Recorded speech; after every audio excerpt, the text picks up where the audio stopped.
Yeah, they were funny, some of them questions, you know, did I tell you them?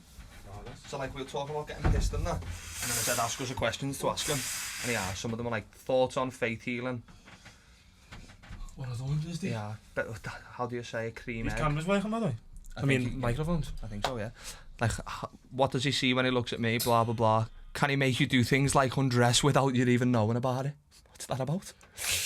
I doubt he could do that, like. I'm off, mate.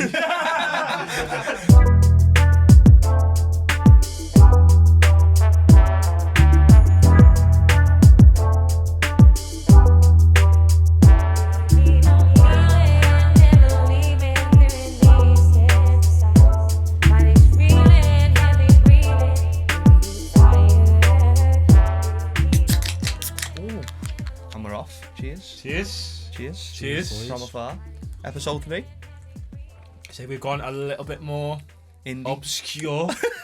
Easy peeler citrus session IPA, and I can tell you it is 4% on the Richter scale.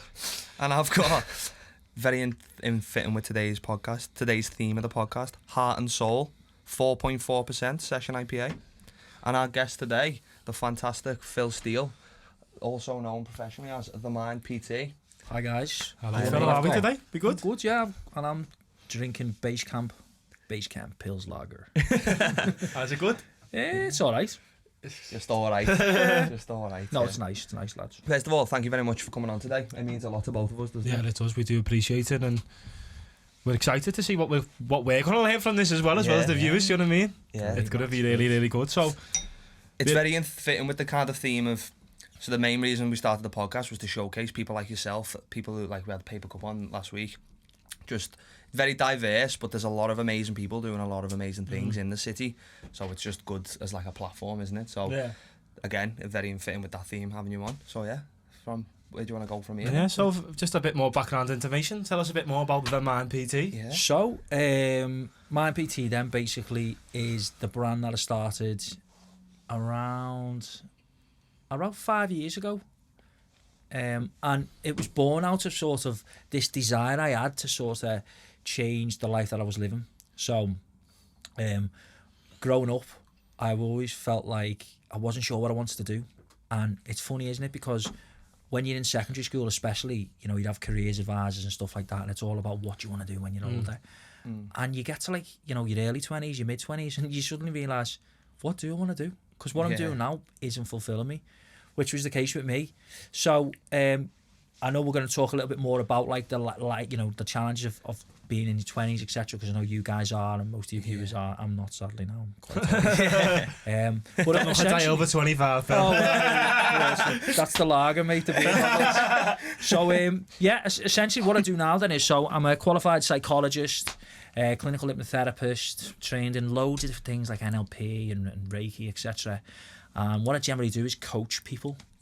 So that would be people with things like anxiety, confidence, motivation issues, right up to, like, you know, Olympic athletes, professional boxers and footballers, etc. And the way I see myself, although I'm wearing a hoodie with my logo on now, I actually always say to people, I'm like a midwife. Yeah, I don't deliver babies. What I'm doing is I'm delivering change from people. Yeah. And I know that's a cliche, like that, but one thing I've learned is whenever someone says, I know it's a cliche, whatever the cliche is, it's usually right. Yeah, there's a reason it's a cliche, isn't it? Yeah. I know it's a cliche, but make sure you eat loads of vegetables. Yeah. I know it's a cliche, but make sure you drink loads of water.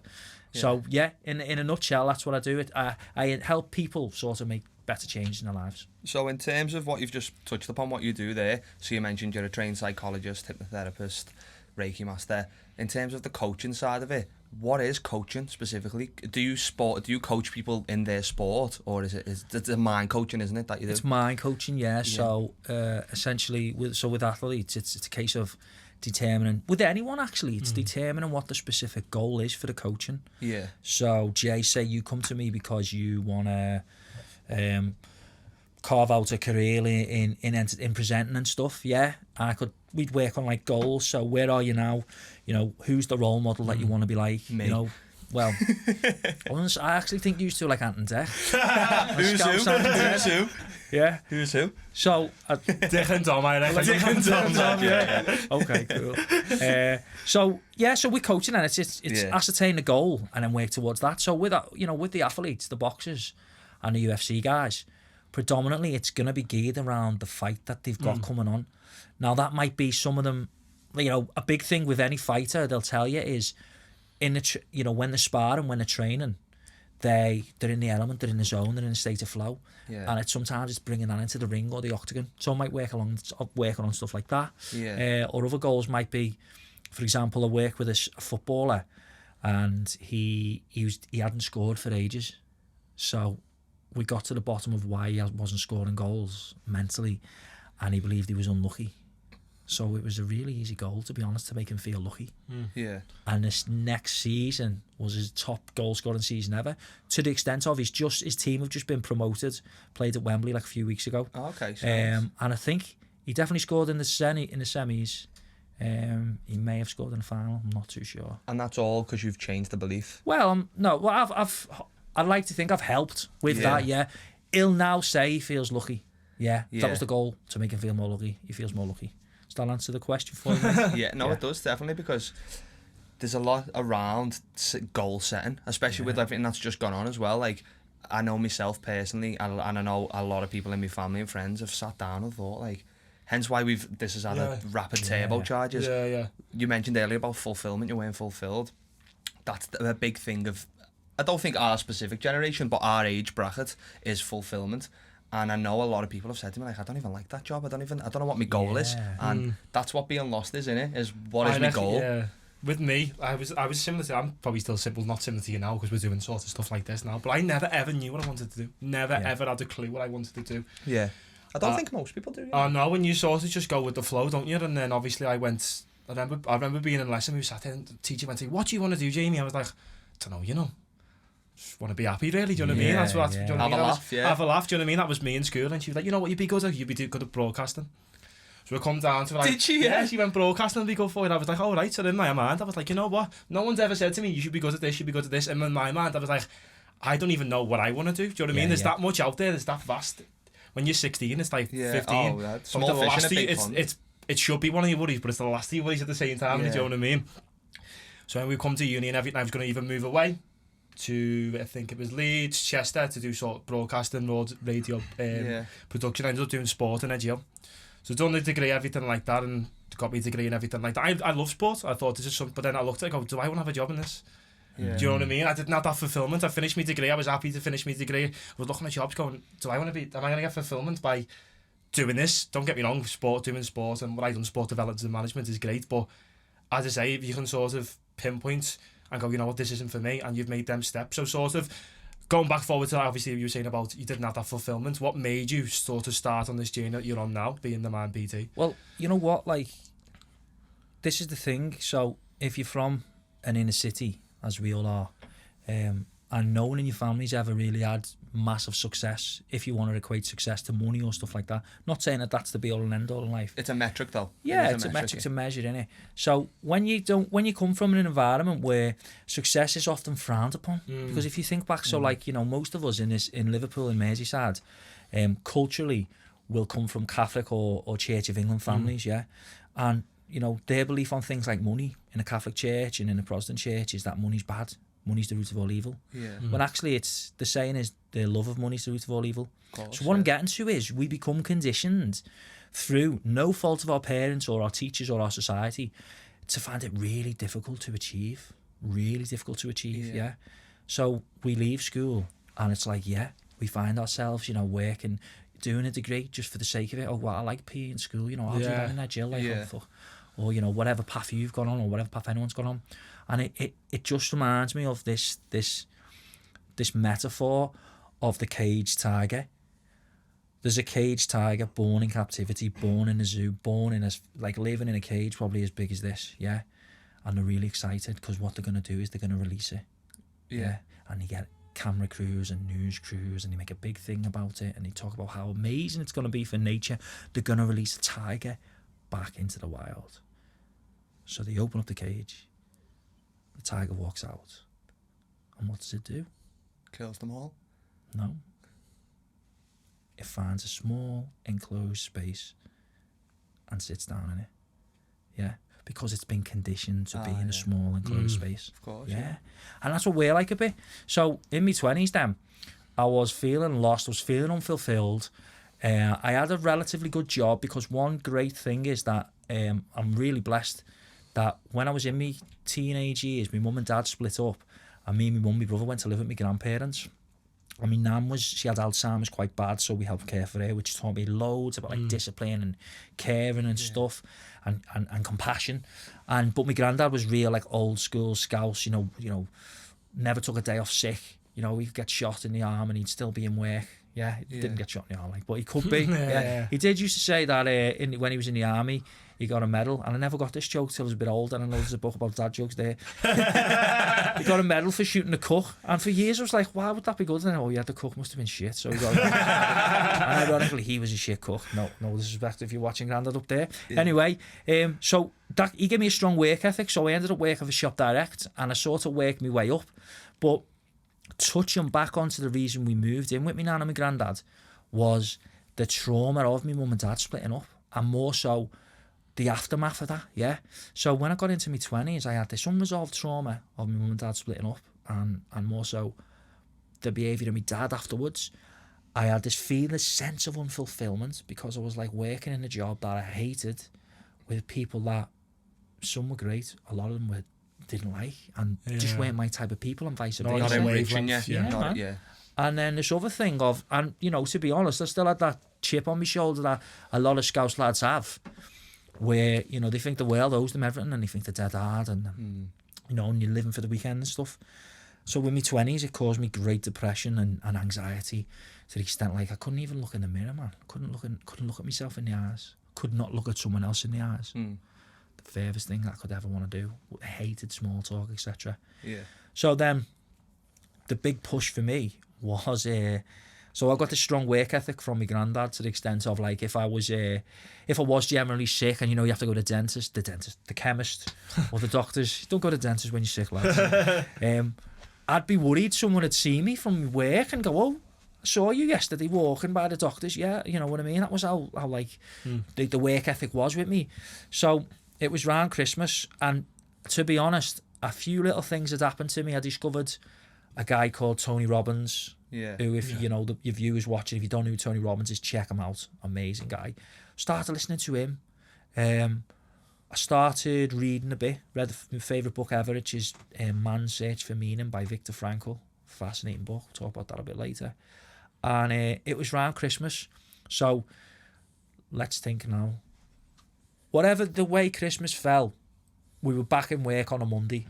Oh, they're the worst type of Christmas breaks, then, aren't they? And like there was a night out planned on the Sunday. So I'd asked for the holiday. You can't have the holiday. Okay, so I won't go out. What happened? You end up going out, don't you?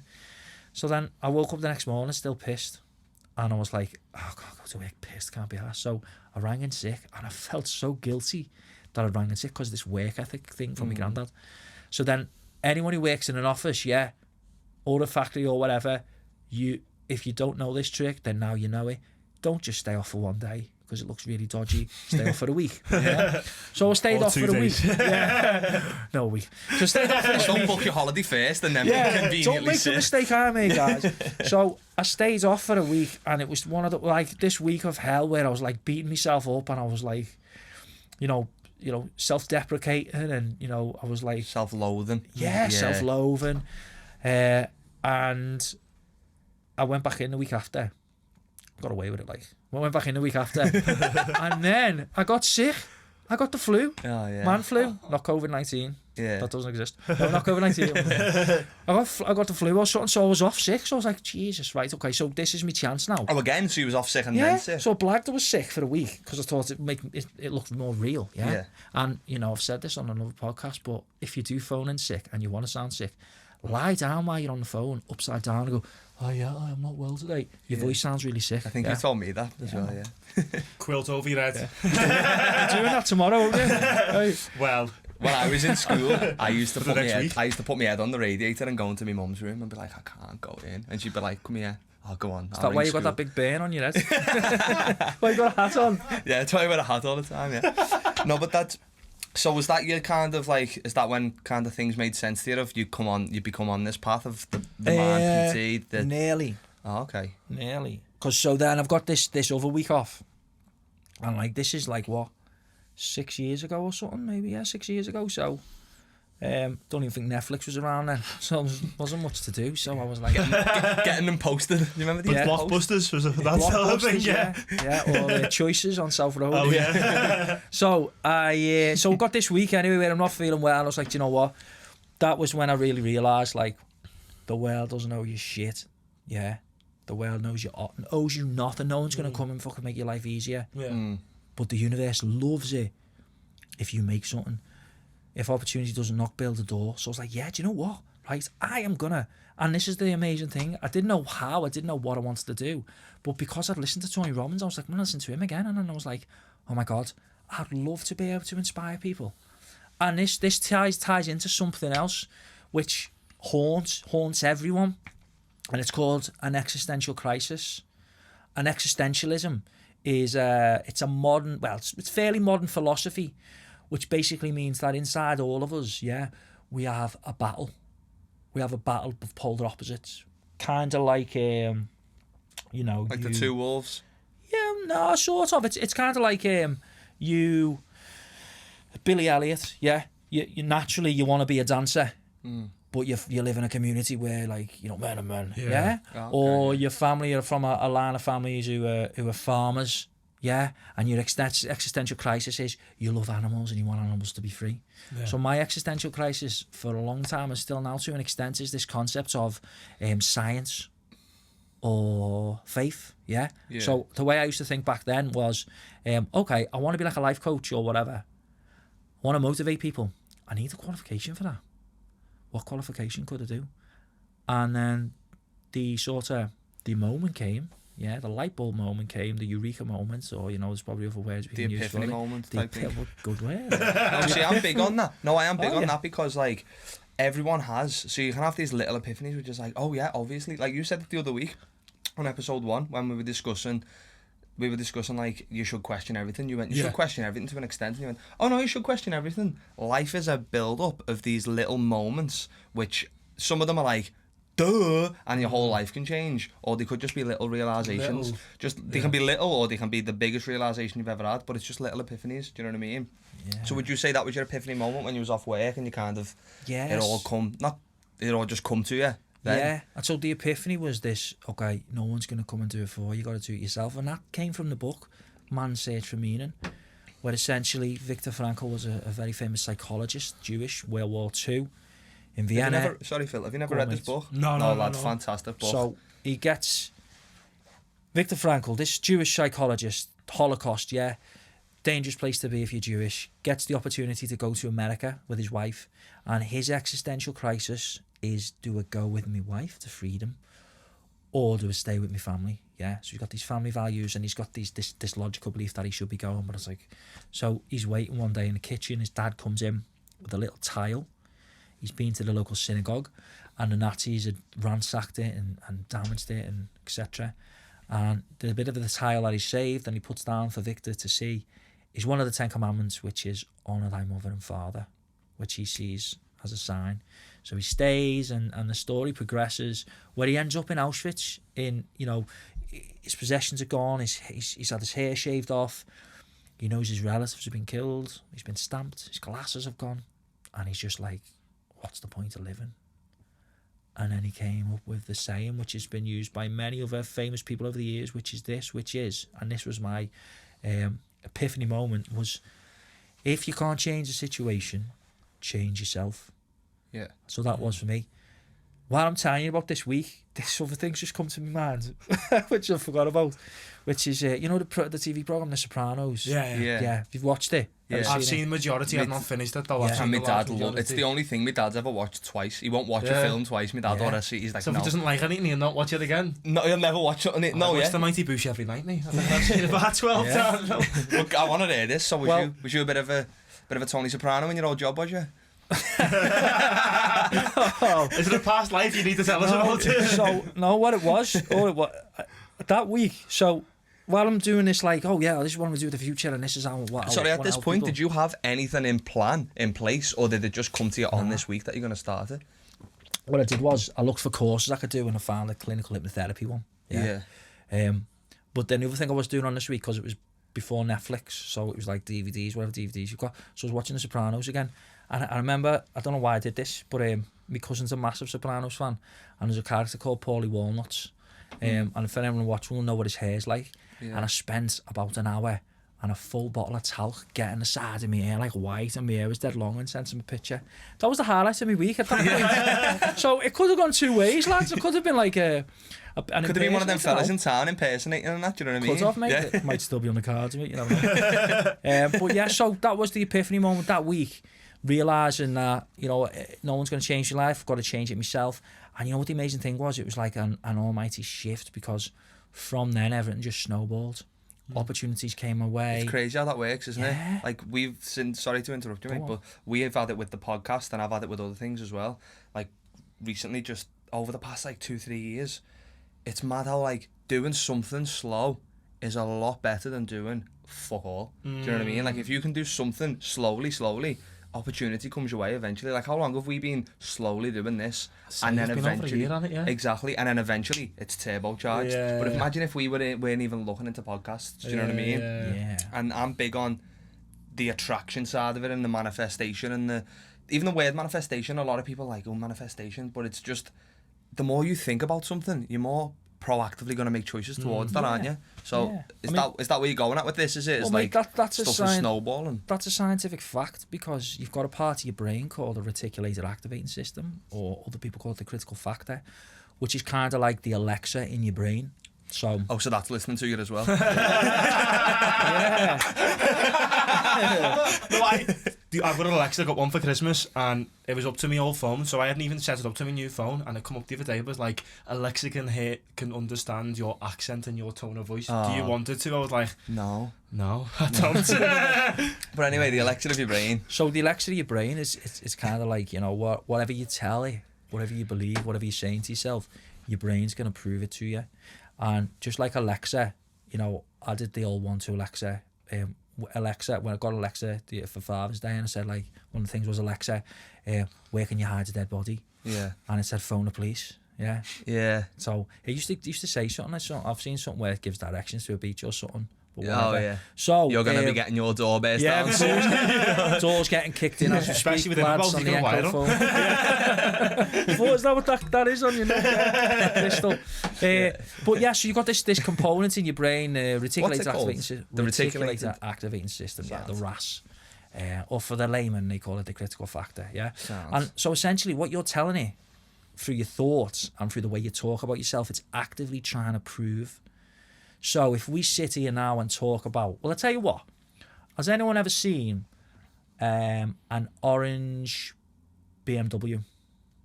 Don't say you've got one. Me dad has. Has he? No, I can't say I've ever seen an orange. I haven't, no. So if we spoke about one for an hour, it would be such an interesting podcast. But if we spoke about that for an hour, I guarantee we would all see one. We'd see more than one on the way home. Yeah. Because we're talking about it so much that our reticulated activating system, our Alexa, trying to be helpful, will point it out to us. Yeah. It's the same way I do when I've got a client and I hypnotise them.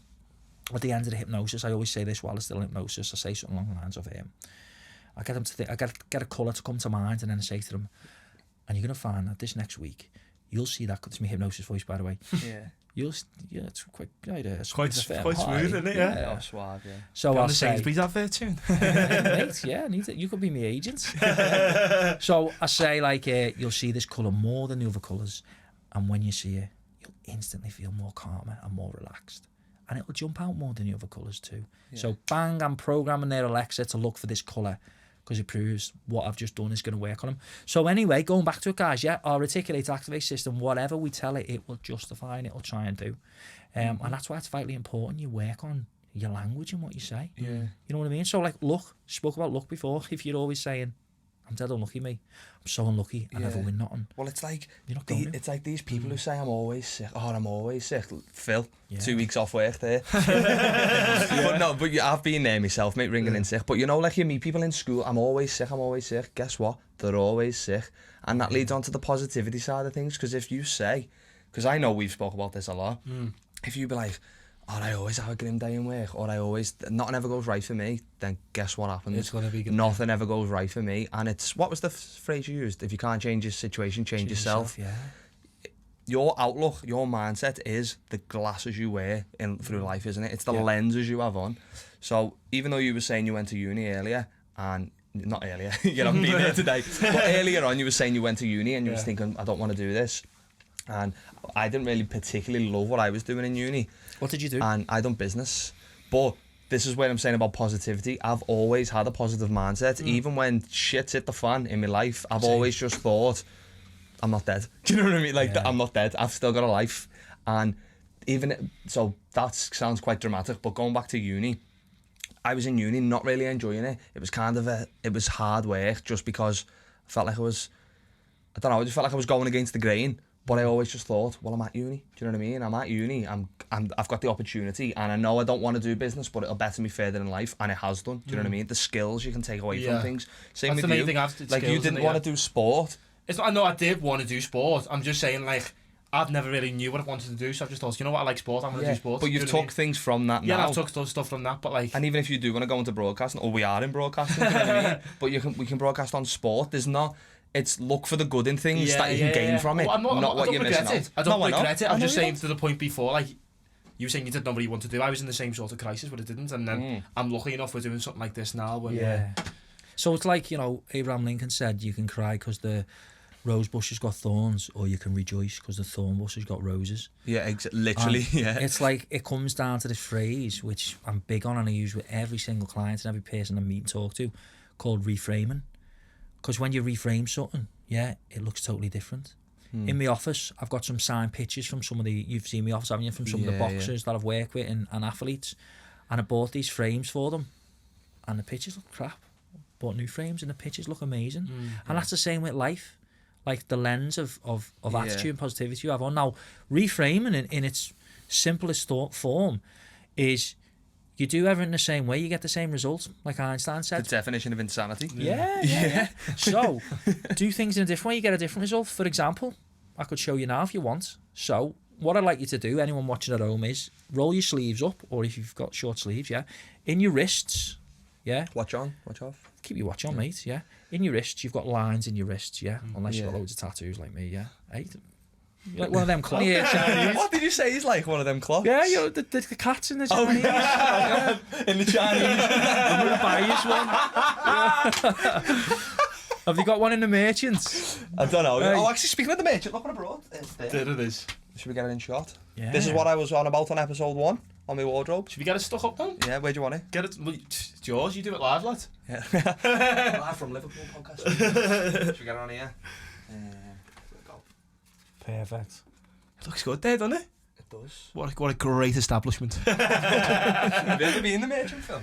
I haven't been a merchant, no, maybe. You're a I thought pizza you guy, were taking me there tonight. Yeah, we'll go with the merchant. We'll go afterwards, yeah. Yeah. Defo, yeah. I'm not a pizza guy, you know. Yeah, I'm you not a fan haven't of been a pizzas. merchant, that's why. Oh, yeah. Convert me, reframe it. What's your Like, takeaway food then? Sorry, if you're not a pizza guy, everyone's got the vice. Everyone's got that. man, I've got a few staple ones, but you're not beating Chinese takeaway, man. What you get? I like salt and pepper chips, sweet and sour chicken, and chicken fried rice. All in one. Yeah, man. Yeah, of course. It's a Chinese takeaway. You can't Yeah. beat portions. Of course, mate. Of course. You know what? I'm like veggie, plant-based, whatever you want to say. More veggie than anything. But when we're hungover, I always get this place called Chicken Bazooka, right? Oh. And it come the other day. We've got it before, right? And it literally is the scummest burger in the world. But it is so nice. And then, you know you're eating pure heartburn as you eat it. Like, you know what I I mean? come and they'd had it, and I was like, what did you get? And they showed me Cholesterol. they showed me a double, and I was like, no way. I got a single, couldn't even finish it. And I went in like, how did you just finish Got to that? have garlic mayo on them, though. haven't you? Yeah, garlic mayo, of course, yeah. But anyway, back to the So, reframing. So, lines in your wrists, Yeah. What I want you to do is put the lines in your wrists together. Yeah. Close your hands like you're saying a prayer. I'll tell you what, just relax your hands a minute, because this is what everyone does the first time, yeah? Just watch me, guys, right? So putting the lines in the wrist together, and I'm just going to close my hands. I'm not going to move them, yeah? Lines in the wrist. You can tell I've done this before, can't you? Close my hands. Okay, so lines in your wrist together, guys. Close your hands like you're saying a prayer. Look at your middle fingers. One should be slightly bigger than the other at the top. Tip of your middle finger, yeah?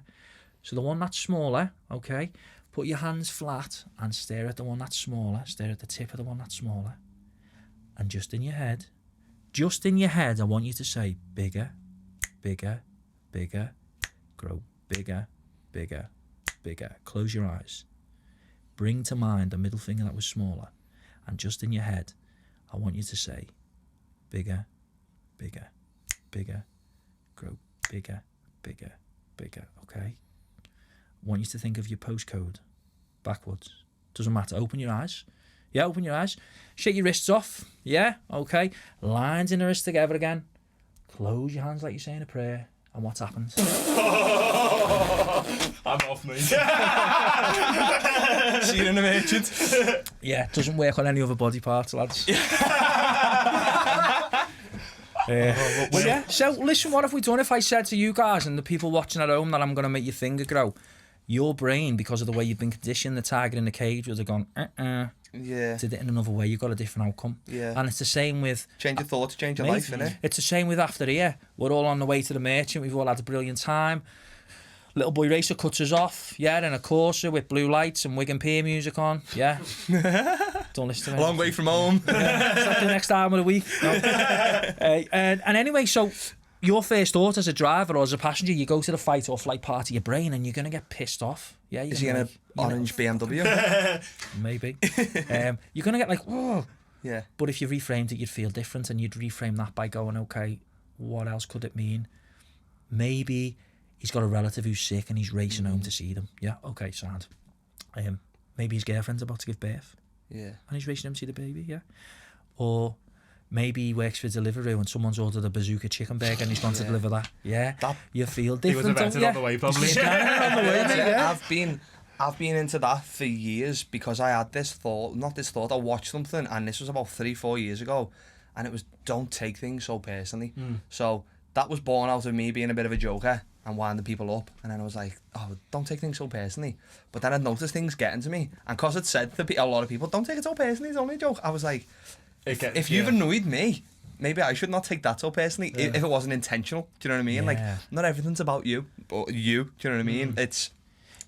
We're all a part of the whole, aren't we? And just because you're having a bad day doesn't mean someone was meant to out to get you. Yeah. Now look, it's easy when we're sitting here and we're having a laugh for us to say, for people watching at home, oh yeah, just change your thoughts. And when you're in the moment, it's quite difficult to change your thoughts. So what you've got to do is, with positivity, you've got to see, so you're mainly plant-based, aren't you, and veggie? Not on a Sunday. Or not when you're hungover. But you identify yourself with that. So for example, you know, if I open that drawer and it was like, I don't know, chicken bites or something, if you want one, you in your head, you're like, no, I identify myself with being plant-based.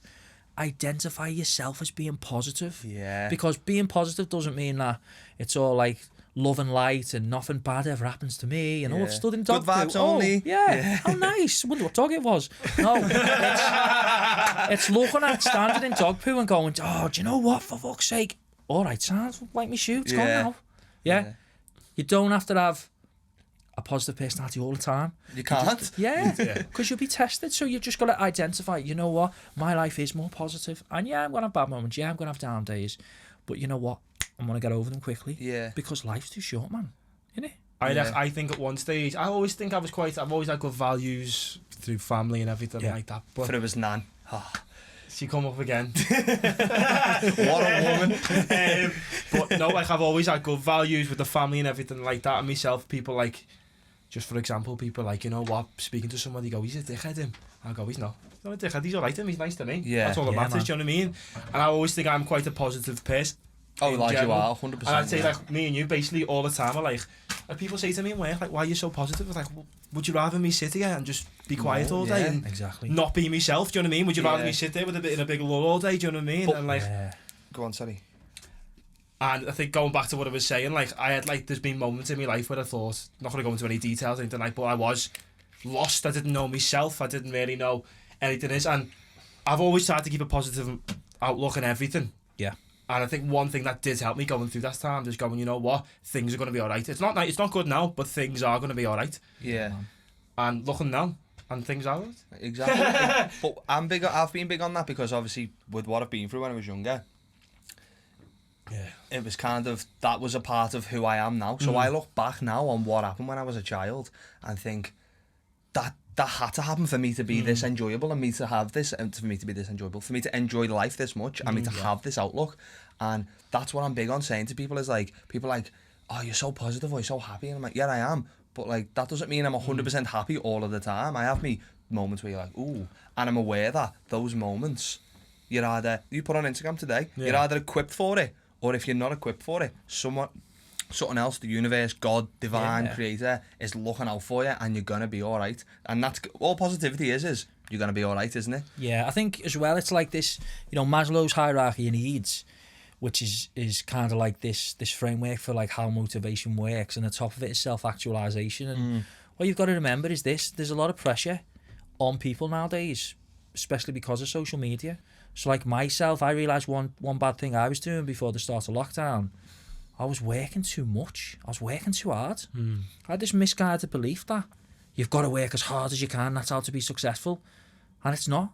It's working smarter, not harder. Yeah, 100%. But what I'm getting at with this is, I know like a lot of people look up to Luke, and it might demotivate them if they think they can't reach the standards that Luke does. But the thing with Luke is, he's a long way on his journey, and he's learned what works, what doesn't, and he's sharing it with people. Yeah. So, and the same with people who like my page, who might think that I'm Mr. Happy, Mr. Positive all the time. Do you know what?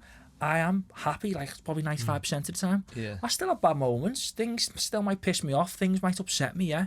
I'm still learning. I'm still finding my way. So it's okay if you're trying to be positive, and you feel like you're stuck in a rut. Yeah. What I would say is whenever you're feeling bad, whenever you're feeling down, just stop and ask yourself, okay, what am I feeling? I'm feeling lonely. Okay, why am I feeling lonely? No one's there for me. Okay, no one's there for me. Because usually, when you feel bad, there's usually someone in your mind you can think of who's the opposite. Like social media, I wish I was on holiday like him. I wish I had a car like him. He's always happy, him. Oh, it's easy for him to get fit, Okay, what is it about someone else that makes you feel lonely, that makes you feel less? And generally, it's down to self-esteem. Because this is how we work. You know the way, like I did a post before about like, don't care what other people think of you. I think I had Scarlett Johansson on. I thought it was Brittany Murphy. Shows my knowledge. Yeah, Scarlett Johansson apparently. So, the reason we care what other people think about us is because it's hardwired into our brains. Yeah. Because we started off as tribes people. Yeah, cavemen, as tribes people. And we're a social species, aren't we? We lived in groups. We lived in a band. Yeah. And within that band, there was a social hierarchy. And whatever that was determined on, whatever the rules of that was determined on, like who's the strongest, who's the funniest, whatever, the most attractive, we tried to aspire, we tried to be like everyone, so that people would like us. But then what happens?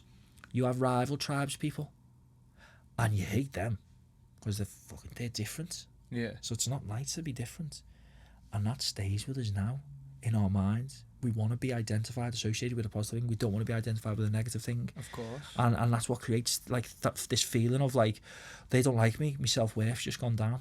Yeah. When really, mate, you know what? There's 7 billion people in the world. Why are you bothered to put the opinion of one person? I had that sort of mind frame myself. That were like, I went worried about. I was. Did you? Yeah. No, Was this before we met? No, but you always are when you're a bit younger. When you are a bit younger, like, do you know what I mean? It's like you do care what people think. And I got to a stage where I literally do not give a fuck. Sorry to swear, but anybody think about me. I want to be me. I don't want to be somebody else. I want to be me, and that's why we're doing stuff like that. My dad said to me when I was younger, he was like, because I told him I wanted to do something, I was like, but what about this? What about that? What about what he says, she says? And he was not. I didn't say he and she. I give specifics, but I was like, what about this? And he was like, even if you've done something you don't want to do, people are still going to talk about you behind your back. Do you know what I mean? Like, people are still going to say, as if he's doing that. So you literally may as well have a go at doing something you want to do. And just, people have always got something to say, good or bad.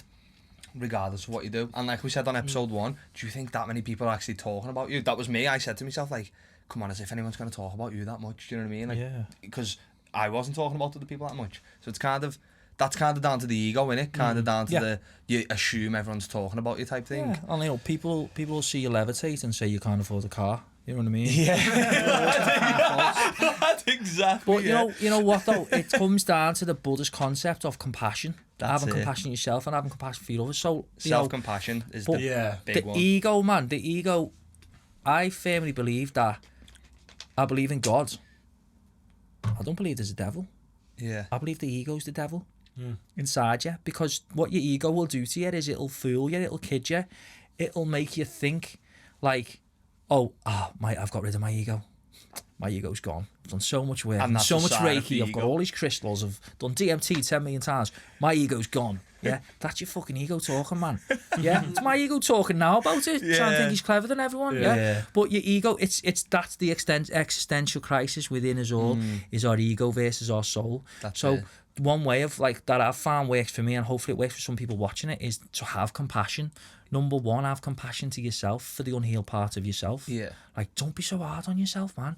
And number two is, and this is really difficult sometimes, is have compassion for others. Yeah. So, for example, you've got someone in work who's really snotty and obnoxious, and one day you're like, oh, have a day off, Karen. And then you're like, no, do you know what? I don't know what's going on in Karen's home life. Yeah. What's Karen been through? Yeah. Do you think you've got to be, because I found myself, once I was like, you can't pour from an empty cup type thing, Yeah, once man. I was full of self-compassion, I realised, I've always been loving and caring, but obviously you have that, he's doing me head in, she's doing me head in. Once I worked on my self-compassion that much, I noticed myself like, no, like, prime example, was with Terry last week and we went to the Mackey's, and I was like, oh, can I have some brown sugar? And she was like, this is Mackey's, love, we haven't got brown sugar. And where do you think this is? And I noticed growth, because I was like, maybe 3 years ago I would have went, what's up with you? Do you know what I mean? But I was like, oh, haven't you? Sorry, have a nice day. But that's because I've worked on myself that much that work, man. I've realised there's something going on in their life to have responded like that. And do you know what? I hope you're all right. I hope everything works out for you. But if you're caught up in your own stuff, it's very easy to meet that negativity with negativity, isn't it? Yeah. Negativity breeds more negativity. Same with positivity, doesn't Definitely. And do you know what else I'll say? Because, like, one of the reasons that I came on this podcast is because, like, I love, like, the goals you guys have got, and, like, you know, what you want to do for the city of Liverpool, and the motivation. it? Yeah. And because we spent quite a lot of time together, I can see it through you a lot. And this is something I was guilty of for a long time, something that I'm weaning myself off from doing. And someone called it a positive, what was it? What did they call it? Positive passive aggression. Yeah. So passive aggression is like when you're angry, but you do it in a way where so no one could say you're angry. Yeah. Yeah, like for example, I hope you don't fall down the stairs later. Yeah. Yeah. Well, I said I hope you don't. You know what I mean? Yeah. But anyway, positive passive aggression is this. For example, I used to do I realised this. Yeah. This will get you loads of likes if you start a motivation page. I've shared a book with you, and it's in this book. They're called the 5 Curiosity Hooks, and one of them is throw stones at your enemies. Yeah. And when you throw stones at someone's enemies, they instantly like you more. So, like, let's say, for example, you've just got a parking ticket outside, and, you know, yeah, oh, God, isn't that terrible? No, it's them, aren't they? Yeah, oh, my God, that is really bad, that. Yeah, that's terrible. You're like, in your head, I like Phil, because he's agreeing with me, yeah? So I used to look at, like, psychology in a way of be like, and I'm going to swear again, sorry for swearing, I need to work on my swearing. Sorry if you're watching this, Mum. You know what? I hope she does. No, do I you know hope what? she pass it to your mum, Get please. on Get this. it round, because I love when me mates say me mum's watching Yeah, it. I do. Well, yeah. this is. Well, I guess I've got my eldest son Oscar. He's going to be 6 next week. Yeah. And my mum minds him sometimes. Minds the kids on a Saturday if I'm in work, and I come home and she was laughing at him. What are you laughing at? She went, Oscar had said something like bloody hell. Yeah. Yeah. So mum said, oh, Oscar, don't swear. And he went to her, you want to have a word with your son then? balls. I was like, whoa. Yeah, You haven't got a leg to stand on. so the way going back to where what I was saying, so I've highlighted something else I need to work on now. Going back to what I was saying, like, so my ethos used to be this, throw stones at their enemies, and it'd be posts like, don't care what anyone else says, and like a us and them type thing. Yeah, and that's what it was, us and them. It was dividing it. Yeah. So the tone I'm starting to change now is like the post I did today, where whatever you do, you're gonna get judged anyway. But you know what? You and I think I wrote in the post. Is that what your post was today? Yeah, and I think I wrote in the post, until you stop judging people, you're gonna feel the effects of being judged. Yeah. Because another big thing is this: working on the concept of never say something about anyone behind the back that you wouldn't say to the face. Yeah. Because how horrible is it if you hear someone talking about you? Have you ever has anyone ever sent you a message by mistake or whatever? I try and do. I'd like to say most of the stuff. If I do say anything, I'll go, listen, I would say that to the face. I think you do, because we've mentioned this ourselves, our group of mates, like, they're so big and extended. We've got solid groups within the group, but they're so big and extended. And we always say we're so grateful, because, like, I've never been without someone there and someone's bitching or moaning about them, and that just fills you with self-confidence that you're like, well, I know my mates wouldn't bitch about me because they're not bitching about whoever isn't there, but I've seen that myself, and I've always kind of prided myself on, if I've got a problem with someone, I'd even just take it aside and say it. But I've seen when people don't say things to people's face, and I've just thought Do you know it's what a else? mad thing, that, isn't it? One other thing that I'm thinking a lot about the moment is racism, or child trafficking, or anything that you're reading about that you believe in, that you think's wrong. And the great thing about social media, and the great thing about Merseyside at the moment, is there's this movement growing, this sort of, big time. because the thing about Liverpool, is that there's always been this sort of underbelly of, we do what we want, we live by a different set of rules, and etc., which is very liberating in one extent, but could be extremist in another. And one of the things at the moment is this, we'll all share stuff, we'll all have the black, tile, like the blank tile, to support Black Lives Matters, or we'll share something about Pizzagate or whatever. But what else are we doing? Like, work out what you stand for. If you're just being a sheep, good luck to you, and you're posting stuff because everyone else is doing it, then fine, it's positive. Yeah. Work out what you stand for. If you can't find anything to live for, if you can't find anything to die for, then you've got nothing to live for, is the saying, isn't it? So, actively, whatever you feel strongly about, whether it be, cruelty to animals, whether it be racism, whether it be, positivity, whatever, whether it just be do something, man. Find a way to do something, and that could be as little as. And I don't mean to say, I'm not saying it's wrong to just share a post. What I'm saying is you could do so much more by, joining a group, researching it more, reading, educating yourself, sharing that knowledge with other people, etc. Not just turning your nose at something, going, that's not like that. And that's it. That's like having something you believe in, and then doing it and inspiring others. Lead from the front, innit? Literally lead from the front. That's what we should think we're doing, because this is the other thing with the way we are, the way we've been conditioned is this. There was a very famous case in New York, I think it was in the 1960s. There was a woman called Kitty Genovese, and Kitty Genovese, she was seriously assaulted in the street, and there was loads of witnesses watching it, and no one did anything. No one stopped it. Okay. No one stopped it. And psychologically, it comes down to something called compliance, So it's we follow the herd. So here's an example. There was another scientific experiment done where they got a group of monkeys, and they had a ladder, and at the top of the ladder they had fruit. And whenever a monkey started climbing up the ladder to get the fruit, they sprayed it with water. Then so they did it a few times to the first few monkeys that tried, and say there was 5 monkeys.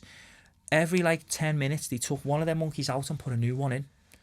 And this is what happened. So they'd spray water a few times the first few monkeys. They'd take one out, put a new monkey in who hadn't seen what was happening. He'd come in, all we had is a bit of fruit. As he's climbing up the ladder, guess what happened? They didn't spray him with water anymore. They didn't need to. The other monkeys pulled them down. And as it went on and on and on, every new monkey who came in, they were pulling down. And that's what we do sometimes. We stand by and let things happen. So let me just give you a little tip. Hopefully it would never need to be used by anyone. If you ever find yourself in a situation where you felt under threat, and there's people around you watching you, whether it be someone robbing your bag or whatever, scientifically proven, say someone was assaulting me now and I wanted help. If I'm going, help, phone the police, there's only a small percentage who'd ring the police, seriously. But if I said, help you with the hat on, phone the police, because I've said something about you, hang on. That's how compliance works. That's how it's broken. There's another interesting like study that was done about people's like response. It leads into that. I think anyway, you're the expert here. No experts in this room, mate. We're all students, aren't we? Every day's a school, man. Yeah, students at the University of Life. But no, it was about like human beings. Monsters University, mate. Like humans' responsibility and like kind of compliance. So there was a theory, a test done on like a subject. So would you stab this man? And then all of them were like, no, I wouldn't stab him. No, would you strangle him? Would you strangle him? They went, no. And then it was 1-on-1, and then how likely do you think you would be to stab him? Which was a bit more disconnected because you're just stabbing him. And they were all like, no, I wouldn't do that. Then how likely would you be to shoot him? And then most of them, I think all of them said no. And then it just kept like backing off of like responsibility and how connected you are to this individual that you're harming. And it got to the point where they were like 100 miles away pressing a button, or like however many miles away, different time zone, pressing a button which would make a train track move the train onto another track where they were like tied up. And most of these people said like, oh yeah, I could probably do that, because they felt that disconnected from what they were doing. They were willing to take his life, and they were like, oh, I probably would. And it's the same with like veganism and or plant-based or like littering. People feel disconnected from what they're doing, myself included. We're all guilty of it, you know what I mean? If you don't feel attached to what you're doing, you don't kind of feel responsible. What I'm trying to say to people watching it is this, right? What we've just got to do in two things. One is have compassion, but two, whatever you believe in, fight for it. Yeah. Go out and do something, man. If you don't want to do something, fine. Just educate yourself a bit more and share that knowledge, yeah? Because unfortunately, the more people who don't do nothing ever changes, nothing ever happens, does it? Yeah, you can't do the same thing over and over and get different people results. are like not scared. They think, oh, I don't want to do that, my job's alright at the minute. And they look back at their life in the future and go, you know what, why didn't I do that? Stuff like that, do you know what I mean? But your job's not your life. You can like, you can go and pick a litter, or example, do you know what I mean? No, but like, that's kind of what. That's a standard, probably bog standard example. Of course, but lockdowns taught a lot of people. Right, I've got to get creative with how I spend my time. Do you know what I mean? I'm going to start painting. Definitely with me, like definitely. That's why obviously we're doing stuff like this. Of course, and it's good for the kind of. There was a lot of social justice issues going on during lockdown, so a lot of people had the time to reflect and be like, how can I help? It's kind of like, I think it's been like a mass like awakening. Do you know what I mean? Kind of, what can I do to help? How do I change? Not how do I change the world, but how do I play my part? Do you know what I mean? So like one thing we spoke about off camera, guys, was you know, is there any advice or techniques I could give to someone who's feeling quite low at the moment? Or and what I'd say is this. So in Buddhism, reading a lot of Buddhism lately, there's this concept of life is suffering or acceptance. Yeah, you either suffer or you're happy, you accept it, you know. So imagine you got hit by an arrow. Ding, hit by an arrow, yeah. There's the pain of the arrow hitting and then the pain of having the arrow. Has anyone ever broke a toe? I haven't, no. No. I've never broke a bone in my body. I broke my thumb. Okay. Haven't you? No, never broke. Never fell out the merchant bladders? No. He's broke a few hearts in there. I'm like a gin and pineapple, but it's just juice. Yeah, Snoop, mate, gin and juice. Yeah. That always worked, hasn't it? Just juice. Right, so listen, right, so when I was about 20, I slipped on a piece of lettuce, kicked the fridge, and one of my toes went over my other toe like that. Yeah, like I was doing West Side with my feet. Yeah. So I broke my toe. Now, that was the first pain, that was the arrow I was suffering, was the breaking my toe. And the second part of suffering, the second arrow, was the pain I had in my foot for like weeks, months. So this is what happens in life, lads. You get hit with an arrow of suffering, and that could be anything. It could be physical or emotional. And from that, you develop some beliefs around it that you carry on for the rest of your life. I'm going to tell you something really personal right now. When my mum and dad split up, one of the things was with my dad, he'd split up and then he'd make plans to come and see me, and he wouldn't show up, or like last minute he'd change them, or he'd pick me up and go, yeah, well, we're not going there, we're just going here. And that was really deflating, that really hurt me. What I didn't realise at the time, that gave me this sense of abandonment, okay?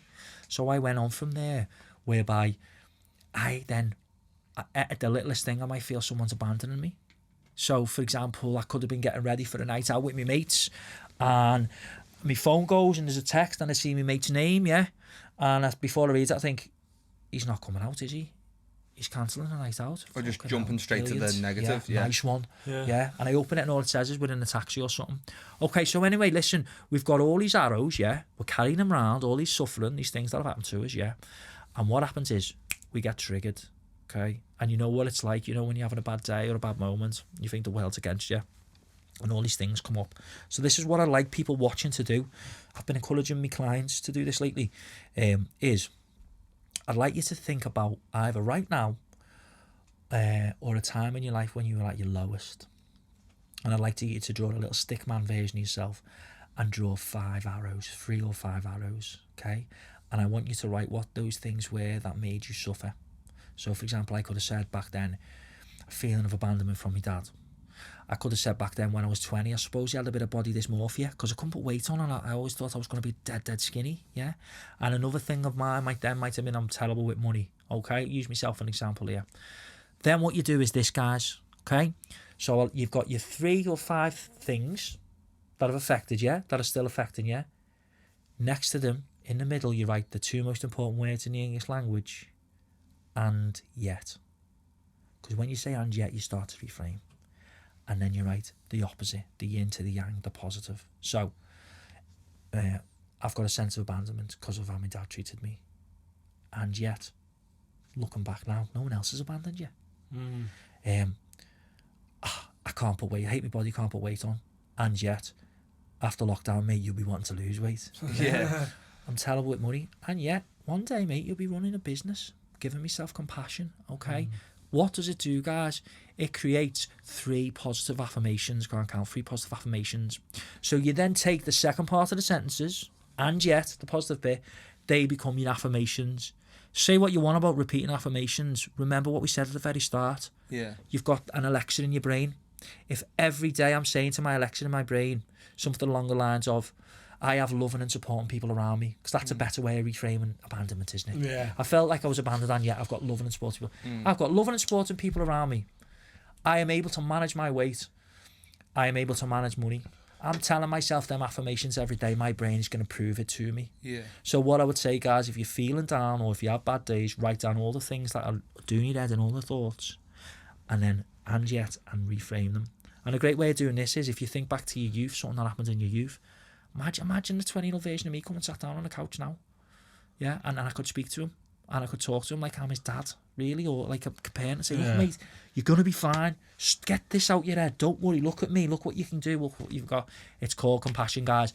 And you know what? You know, if your life's really shit right now, imagine that the version of you in 10 years' time where everything's better is coming, is talking to you. That's positivity, isn't it? I had something quite similar. I was proper down, like, I was like, get up in the morning, I'd sit in bed and I wouldn't want to get up. Like you were saying, you wouldn't look at yourself in the mirror. I'd be looking at myself going, I don't like who I am at the minute. Yeah. I felt lost.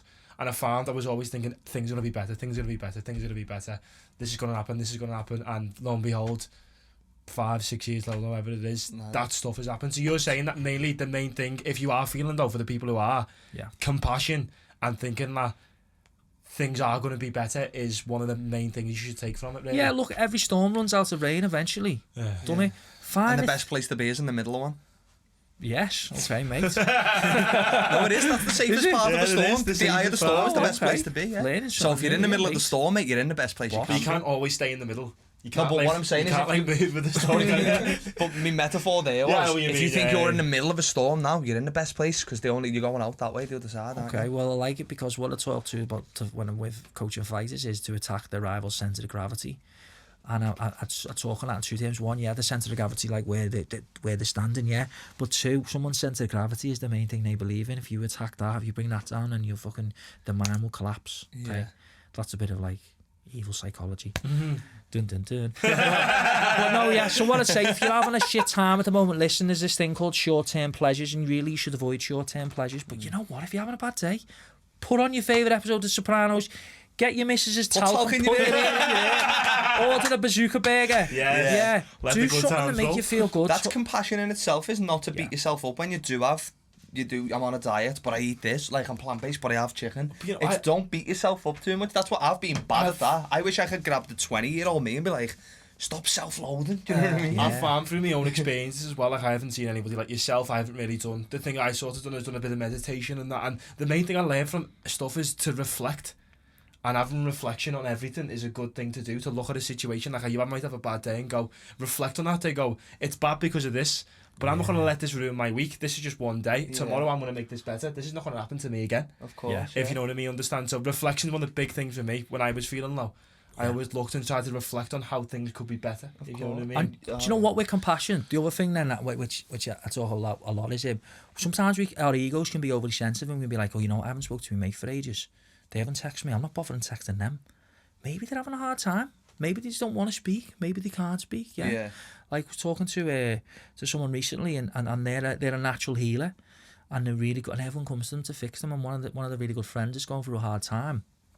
And that friend, they're trying to reach out, and that friend's not letting them help them, and it's making them feel like, well, what have I done? You know, I know I can help, and it's like realising, do you know what?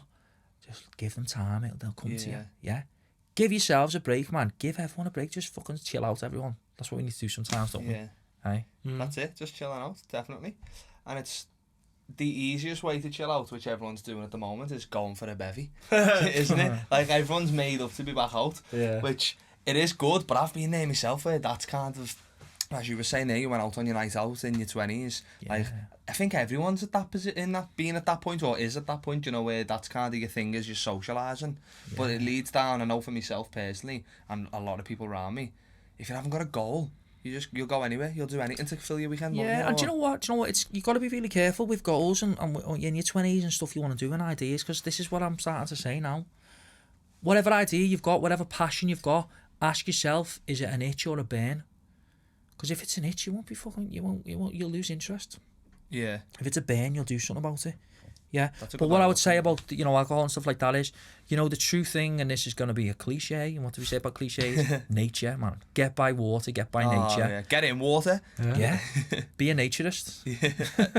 He's trying to get our tops off. No, you're right though. When you just sometimes when you just have a day out in the wild, if you're like, you have a little walk, you just go disconnected to get more connected. And that's what my mate said to me a few weeks ago. I was like, wow. And you know what?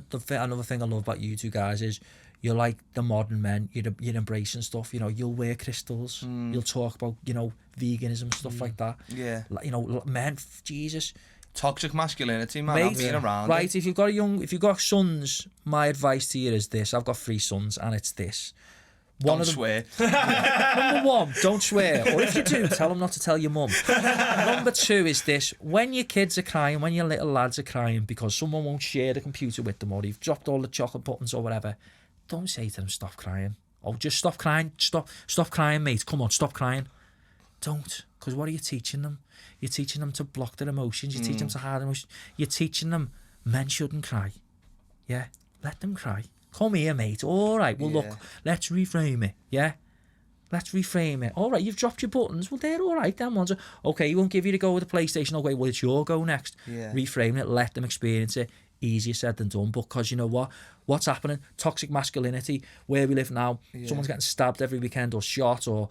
everyone's doors getting kicked in because they think they're out selling drugs or whatever, because they're being a man. Because they think they've got to be, and what happens is they become so broken inside that maybe they become bullies, or maybe they turn to drugs or whatever.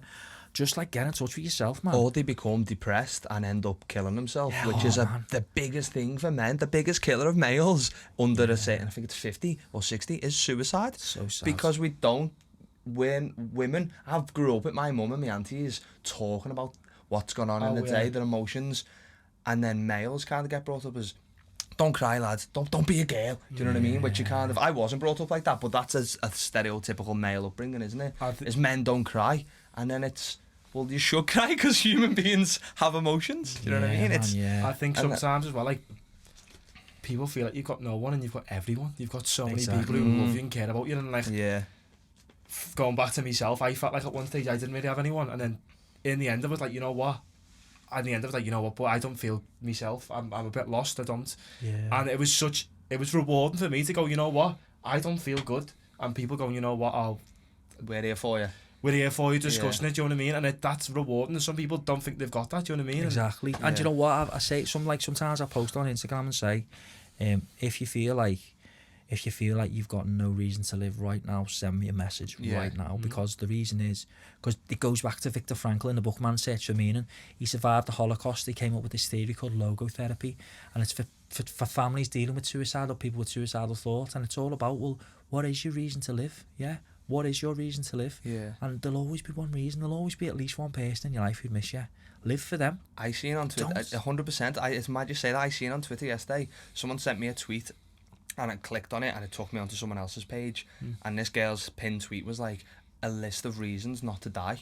And she was like, I can't believe I was ever at the point where I needed this. It was pinned as well. And she was like, I just want to let you know, if you're at that point, I was there. And 4 years later, and this was like this year, she posted it. 4 years later, I'm the happiest I've ever been. And it was little reasons like Milky Bar buttons, or like, I think she had on there like car sex. Do you know what I mean? Or going for just things that you don't think are big things in your life. Well, let me ask you, have you ever thought the world would be better without you?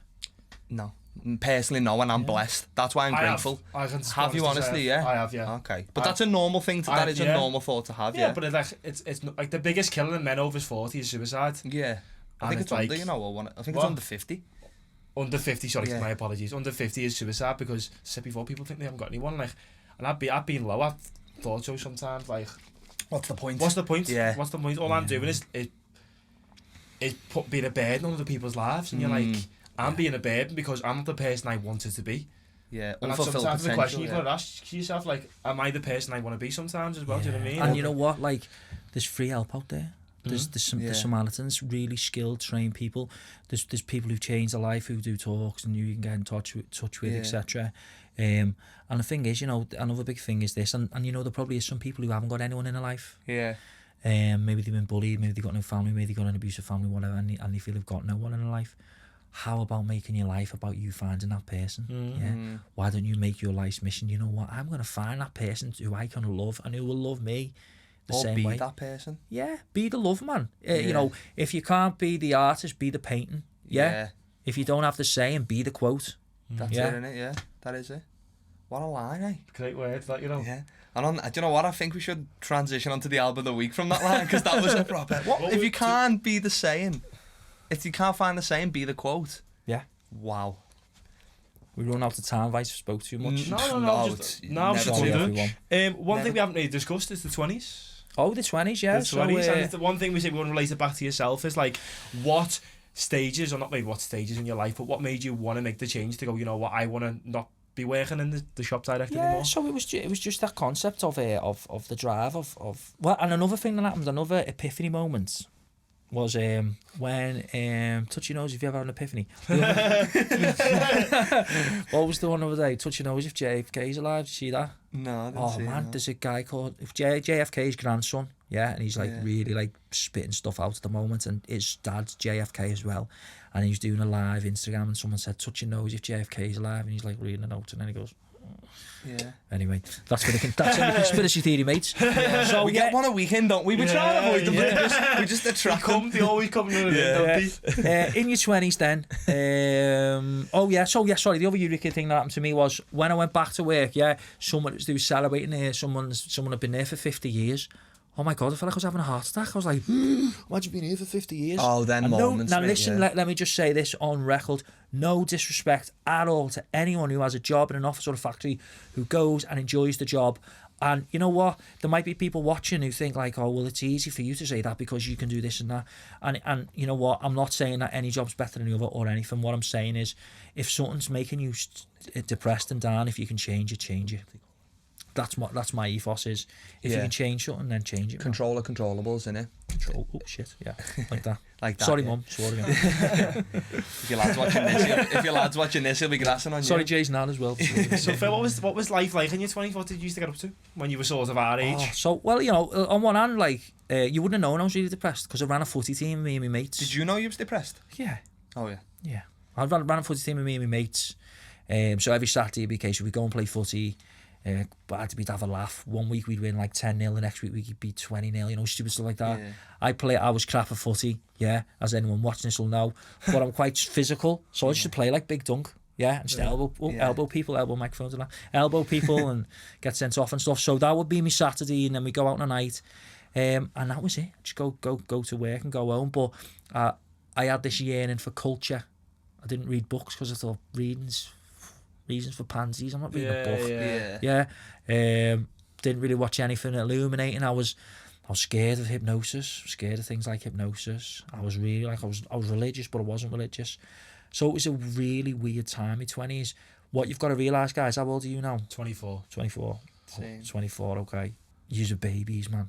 It's mad, isn't it? And you That's it, don't yeah. realise Like people- until, and it's hard because you're in men's bodies, you're grown men, but you're babies, and you don't realise until you get to about the age of 29, 30 that, oh man, I was still, because I used to think this, 24, I used to think, fuck, life's over now, it's too late. That's what I was going to get on. People think life ends at 25, No. and the house, the bed, the kids and that. And like, if you've got that, that's fine. I see people around me who are happy. Yeah. But that's like a small fraction. So if you haven't got that, I personally was like, well, my life's over now. No, another mad one for me was this, so like goes into album of the week quite well. So I like rap music, yeah.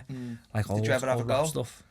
Rapping? Yeah, did Oh, you when ever I was get in drunk. the booth? Oh, when I was No, drunk. in the booth, like, fine in the booth, mate. Yeah, we've got a mic, Yeah, Jack. We've spitting got a bars, mate. Go, like, yeah. MC Quarantine or whatever. I did once, though, when I was pissed, yeah, in partying days with my mate. And my mate, like, so I like rap music. I like all different music, but my mate really likes rap music. His name's Liam. He'll be watching this. He's a great lad, really sound lad. He's got a clothing line called Loy. Follow it. I was seeing that the sick. other day, yeah. So Boss. we were in his once, and he'll tell you about this. And so he's mates with a few like Liverpool MCs, and he was on the phone to them, and I like MC, and I was, oh, give us that there. And I had like a rap battle with one of them and ended him. Yeah, burned him off, and all his mates were laughing, and Liam was like, lads, I was sick. I was like, I thought you looked a bit like MC Smalley, to be fair. I know he is. MC Smalley. I know he is. Well, we asked a few of the viewers this week, what was the first time you ever got pissed, and we're going to go through a few of the replies. The first one was 16 at a family party, and I woke up in my bills in the dog's bed. I reckon a lot of people have done that, you know. with the dog spoon and the dog, yeah. Sunday, but I was 14, robbed my mum's Malibu, and done it all night with my mate on the park. Them all night. I never done one of them. Like a few people in my school used to say they were staying in each other's and just wander the streets of We done 14, one. 15. Yeah, I was we like, done one. yous are going to get grounded. There's a cricket club, you'll know you're in the Northern. Yeah. Well, we slept under like the covers. Did you? We Yeah. had 12 of us, yeah. Really? We weren't there that long, like That's we mad. moved off. Lad, my But mum it was, would to be have- fair, it was proper raining, like, and we thought we need some shelter. It was all right. So Yeah. what was your first pistol? One I remember quite well is Matthew Street.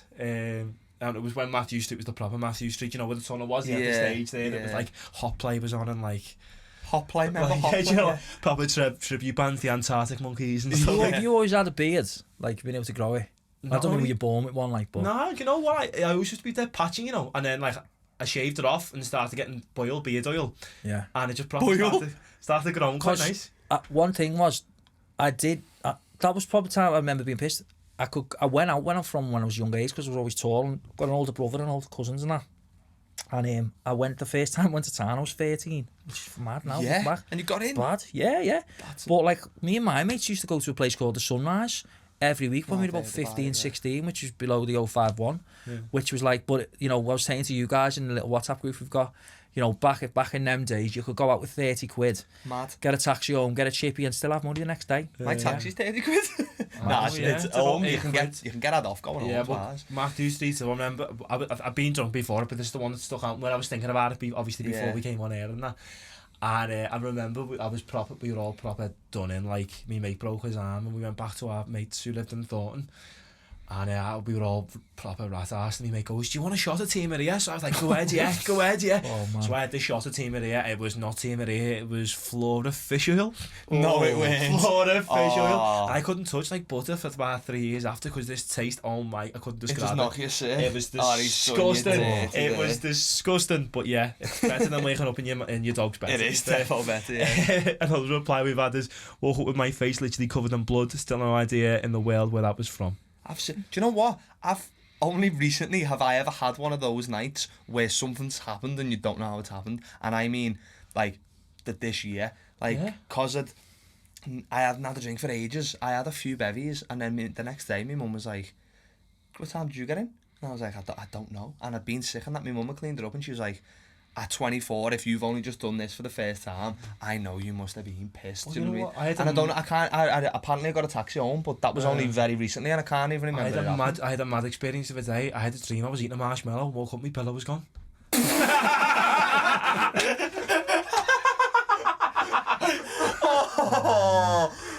Oh my god, you are horribly. And what was the first time you've ever been pissed? The other week when I come in, I'm only messing. Nah, I was 14, 15, and I sent my brother's mate in the shop. I didn't send him in, I asked him, and he went in. And I was with like loads of girls from school, and I just think you're dead cool, don't you? And I was like, oh, he'll go in for us. And then he went in, And then we were out on this park. I've never been that drunk before or since. It was the first time. Must have been like, say that's a bottle of like Fanta Fruit Twist. There was that much Fanta in it. The rest was VK or something. And I thought I'd smashed it, got away with it, got in on time and stuff. Next day, my mum comes into my room like, you was pissed last night. And when you're hungover at 14, you don't know how to act, you know what I mean? I was like, no, when? She was like, his name's not Jay, but we'll say Jay. Seen Jay at the cafe this morning, he was telling me that, how was your Jack last night? I bought him a litre bottle of vodka, and I just thought, you grass. Do you know what's sad? Like, as you get older and you have kids, like, I think I'd never want me lads to do. I want me lads like one day. When was your first piss? Oh, well, I was 22, and you know what I mean. Yeah. And even though those experiences shaped us, when you look back, you realise how fucking dangerous it was. Oh, so dangerous. Yeah, I wouldn't want my lad doing it. Like, yeah. I mean, Dad said that to me after. He was like, I wanted to be the first person to take you for a bevy, and it just felt even worse. Then, do you know what I mean? But yeah, next album of the week. Oh yeah. So album of the week. This I was actually chosen by me, and You wouldn't believe it. A hip hop album by Jay. I was labelled a hip hop hater. I'm not a hip hop hater. I just don't really like hip hop. You don't divulge, do you? I like the album which I picked. I said to me mate, I was like, listen, we listened to a bit of Gangstar and everything like that. I was like, listen, I'm gonna pick someone like Tribe Called Quest, something I've heard before, Q-Tip, something like that. So I said to him, can you pick me something I probably wouldn't have heard of before? And he picked Mobb Deep, the infamous, which I've heard a few songs, I've heard the Chuck ones and stuff like that. And Phil, you had to listen to it, but well, obviously you're a hip hop hater anyway. Well, lovers. Sorry, no, he's a lover. Have you heard the album before? I have, yeah. Yeah. Shook Ones, classic. There's a Shook Ones part 2. And 1 as well, isn't Part 2's even better. I thought that. But what I was going to say to you was, what I'm dying to know from week 1, and if you haven't seen week 1, guys, go back and watch it. And remember to hit subscribe. Week 1, right? What was the rapper or whatever that your brother was listening to? Because you were like proper like assassinated that rapper's character, mate, didn't he? Our kid, you need to find out who it was. Our kid, it was a selection. Our kid messaged me after it and was like, I didn't like all, like that. I didn't like all back music at all. And to be fair, listening to Mobb Deep back, because he used to always play Shook Ones, and I heard it straight away, and I was literally singing along to it. I was like, because I remember him playing that much, maybe I was a little bit hard on him. Do you know what I mean? Yeah. Some of it was horrendous. I couldn't pick it. I couldn't tell you some of it, but like, some of it was proper horrendous. Speaking of assassinating rap characters, though, you're the one who's just told us you leathered an official rapper from his career before it started, mate. Yeah, he bodied him. Yeah, he's just thought, no, bodied him. Yeah, he works in Sainsbury's now. But yeah, what an album though. Like on that film in Notherhood, have you seen it? Where he's a rapper once, watch it.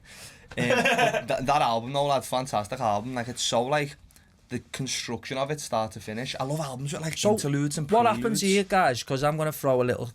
do the guests get to pick your next album of the week, as long as it's a different music genre?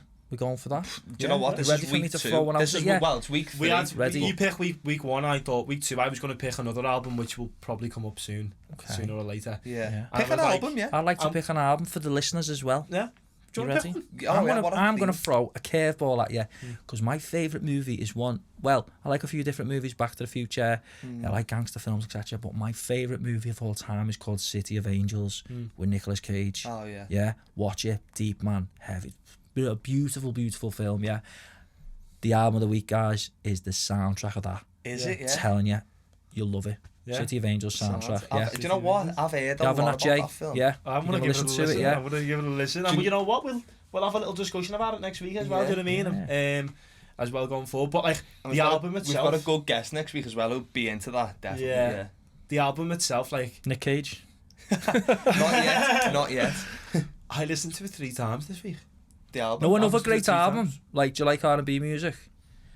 Probably one of my favourite albums is Alicia Keys' The Element of Freedom. Oh, what the an composition, album. the music, mate. Alicia Keys is a human being. She's unbelievable. She's fantastic. Piano playing. Yeah, she's stunning. She's inside and out though, Yeah, like a message as a person. You're like, she's got it. She's just got everything as like a human being, hasn't she? But that album, did you know? Because I only figured this out this week. I had it on, and my brother was telling me, Mobb Deep are like a big part in the East Coast West Coast hip hop battle, you know, because one of them has sickle cell disease, and I think Tupac called him out in a tune because he's from the East Coast, and then they were just all calling each other out, and when he mentioned that, which was like deeply personal, he mentioned it in the tune. Yeah. What I was going to say before was like another thing that happened in my 20s, which maybe like wasn't turning 21 that done me head in a bit on all of them. People say when you turn 30, like you go, but for me, I remember I was hungover and we were on the way to play footy in Southport, and I was in the car with my mate, and we were just like listening to rap music.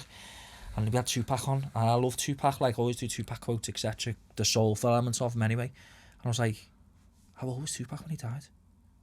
Oh my God, I'm nearly the same age as him when he died. Yeah, it just hit Oh you. my God, because when I'm going, he's older. Was he? He's 25, 26. You think he was like 40, 50, I thought don't he was you? in like Because the, as they say, the 27 club, do you know what I mean? But Yeah. it's like, it was Kurt Cobain, Oh, Amy yeah, I've heard of that, Winehouse, yeah. all- Yeah. people like that though have a big impact on humanity. You just assume that a lot They're of like it. shooting stars though, man. When you look at everyone like Kobe who passed away, you know, Yeah. people think that's conspiracy or whatever. Then people are destined to do that, to have a big message like a shooting star and Yeah. then decimating. That's it. And leaving a big yeah. impact. So yeah. the moral of the story is, what can you do in your life that people in 10 years will remember, in 100 years will remember? Yeah. Do you want your great grandkids to just look it up on some website and go, oh, I didn't know who he was, wonder what he did?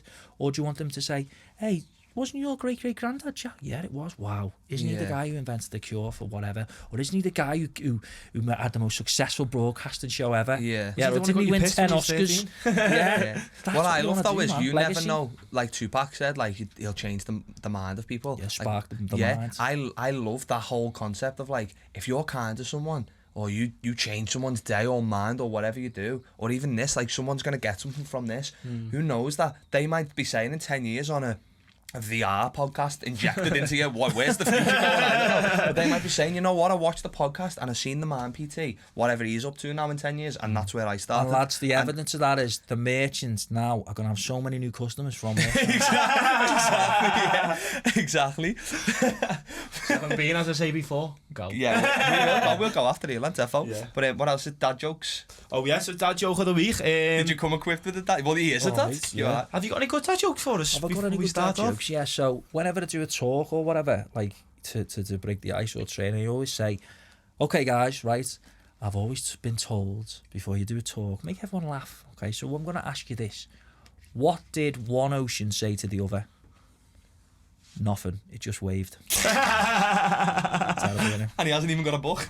Yeah. You know what, funny story actually, my mate sent me this actually. My mate just got a dog off a locksmith and he thought it was dead chilled, proper chilled, and then next thing you know, I can't remember the punchline. No. Is this the mate? Hey, Graham Norton wouldn't have done that, you know. I know, He's up yeah. your game, mate. Must I'm try on a hard. house show. It's episode 3. It's like that mate you've got he knows these 2 monkeys, and like they were sharing an Amazon account, and now they're prime mates. Oh, yeah.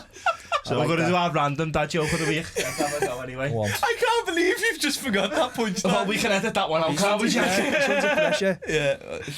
You need to read it first. That's a bit of, I've done that before.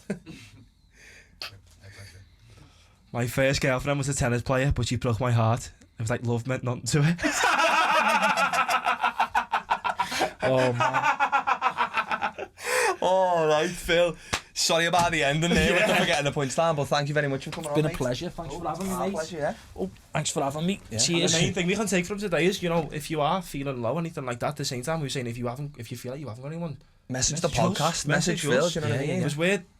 because I personally can tell you I felt like that myself. Yeah, And I got same, so man. much enjoyment and everything off of myself from telling people. So if you Yeah. feel like you haven't, give us a message. Yeah, We'd love to and read it. I'm at that Speak point to you. now where I just love like giving back. Do you know Yeah, what I mean? giving Like it's back, all yeah. about giving back, paying it forward, innit? And so if anyone needs anything at all, just message us. Oh, by the way, the charity we promoted last Yeah. week, they started They today. started, yeah. 40 miles anywhere in Truro. Did you see? Whoa, They were yeah, cycling yeah. from Land's End. So yeah, we'll keep you posted. But yeah, just paying it back. If you need anything, message us, let us know, innit? Yeah. I'm gonna see you next week. Thank you very much. Thanks, Phil. Thank you. Thanks, guys.